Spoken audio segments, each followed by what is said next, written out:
Hey guys, it's Alex C with TFB TV. The topic of today's top 5 is going to be the top 5 banned guns. These are all firearms that are banned from import into the USA under the 1989 George Bush Executive Order.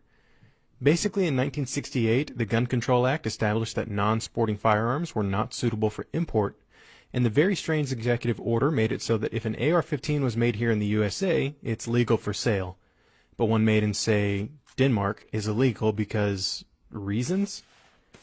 Maybe foreign guns are just scary to politicians, or maybe the reduction in competition was just a convenient boost for domestic manufacturers, but I digress. Anyways, let's get on with it. We're going to start with the FN F&C, which is one of my favorite rifles of all time. The F&C was imported by Halco, Steyr, and Gun South, and about 6,000 or 7,000 were brought in. It is the standard service rifle of Belgium, Sweden as the AK-5, and Indonesia as well.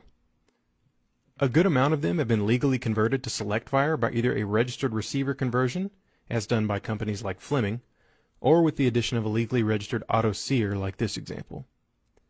The F&C has some great features, including a gas setting for adverse conditions that simply slides over a hole and allows less gas to escape.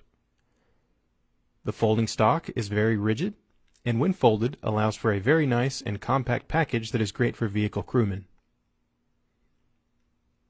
The rear sight is flip adjustable for 250 and 400 meters, and the front sight is a simple post that is adjustable for elevation.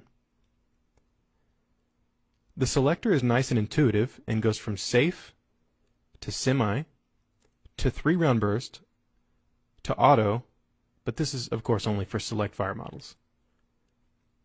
A bolt hold open is present, but it must be manually operated by pulling the bolt back and pulling the charging handle out. Like an AR-15, the F&C's upper and lower are held together by 2 takedown pins, and it hinges right open for cleaning. Many people have likened the F&C to the AK, and it's easy to see why. See, here's the piston and carrier, which are one piece, and the bolt, which looks suspiciously similar. Anyways, the F&C just works. I've shot this gun thousands of times, and it doesn't jam. It's damn accurate, controls are great, and I really wish that FN would bring these in like they do the SCAR. We can all dream. So next up we have the HK Legacy guns. This category includes all the Cold War stamp pieces that everyone wants. I say this because people aren't exactly chomping at the bit to get a hold of their $3,000 AR-15s. They say there's nothing more dangerous than entrenched success, and you could use HK as a textbook example. They were at one point making over 2,000 G3 rifles a day, and in the 80s every police department was clamoring for MP5s and pretty much anything else that they made. Hell, HK even got into the hunting rifle business because people just couldn't get enough of their stuff. Then, in 1989, the ban stopped Americans from getting roller-delayed goodness like the HK-91, 93, and 94. In 1989, the ATF sent letters to manufacturers seeking their input about just how sporting their rifles were, and exactly one company attempted to stop this nonsense. That company, H&K. HK even posted advertisements discussing how useful their firearms were for various sporting purposes and encouraged HK owners to write the ATF with accounts of how they had used their products as sporting arms. The one company to step up and say, "This isn't right," was the company that supposedly hates us. Maybe HK doesn't hate us after all. Anyways, many shooters are familiar with the stamped HKs. Many have been converted to MP5s, G3s, 53s, and 33s, but the tap got shut off and it doesn't seem like HK can recover. After '89, guns like the SP-89 and PSG-1 were legal to import, but that all stopped in 1994 with an additional ban. So, HK got hurt very badly twice in 5 years, and people wonder why they're hesitant to place a bet on the American marketplace today.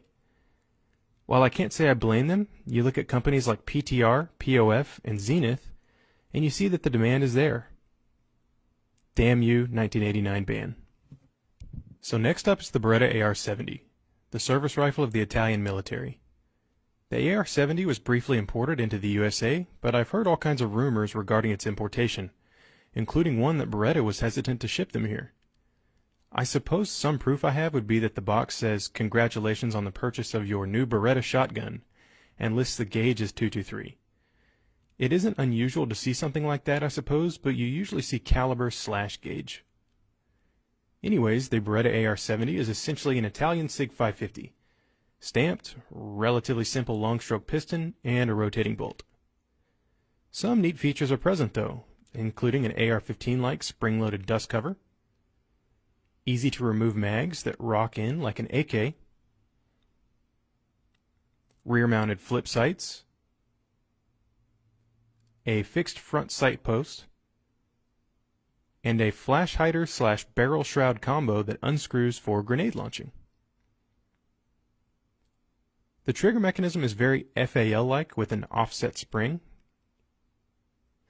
Now my one beef would be that to get the rifle from safe to fire, you push the selector upwards, and this is contrary to just about every other gun I have. The receiver hinges open for cleaning like an AR-15 as well, and this is quite nice all things considered.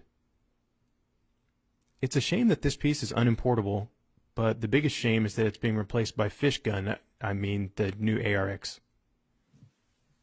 Next up is, well, I'll just say it, the best AK pattern rifles that have ever been imported into the USA, the Finnish Valmet rifles. The Finns have a history of taking Russian small arms and really making them their own with various improvements, and when they got a hold of AKs, they kept this tradition. Valmets came into the US in many configurations and calibers, stamped, milled, 5.56, 7.62 by 39, and even 308.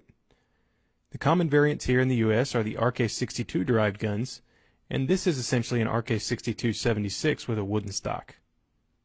Unfortunately, I do not have the sling, which is actually made from reindeer hide. I am not kidding. Anybody familiar with the AK platform would really admire the Valmet rifles. Controls are similar, with the hybrid safety dust cover, rock-in mags, and familiar charging handle.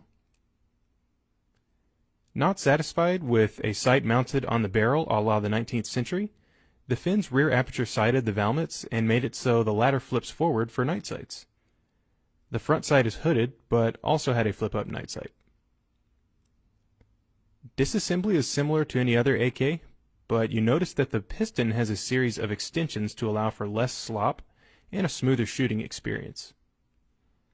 Also, if you're like me and you hate fumbling with the gas tube lever on AKs, the Valmets have a small tube that comes out of a dovetailed section from the rear. The Valmet is still hefty though, coming in at 3.6 kilos and about 8 freedoms. I wish these guns were still being brought in for reasonable prices.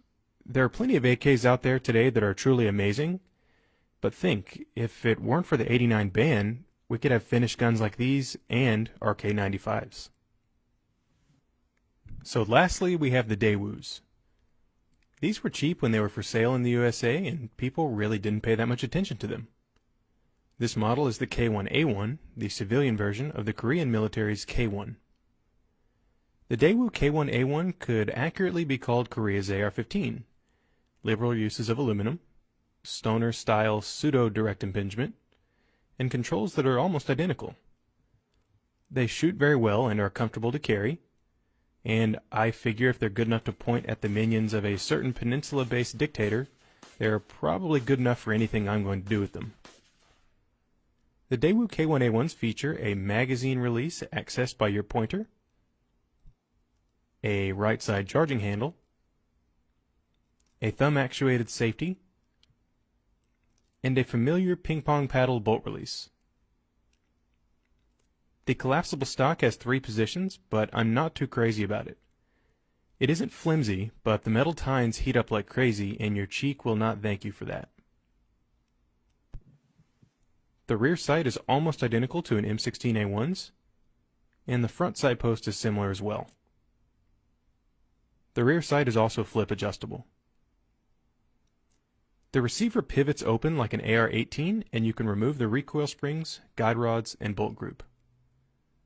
Humorously, the bolt group looks like an M16's carrier's tail snapped off. All in all, the Daewoos are accurate, light, simple, and fun. And it's a shame that we can't get any more of them. So the 1989 ban on foreign, quote, non-sporting, end quote, firearms is one of the strangest and most confusing pieces of gun legislation on the books. The strangest part is that if any of the firearms on this list were made here, they would be legal. What the feds deem as non-sporting can be something as simple as magazine configuration or even the rear sight setup. And to me, that's some arbitrary nonsense.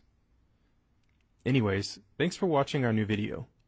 We hope that, if anything, it showed you either a gun you maybe had not seen before, or got you writing a letter to someone trying to change our bizarre process for deeming what is okay and what isn't. Big thanks to Ventura Munitions,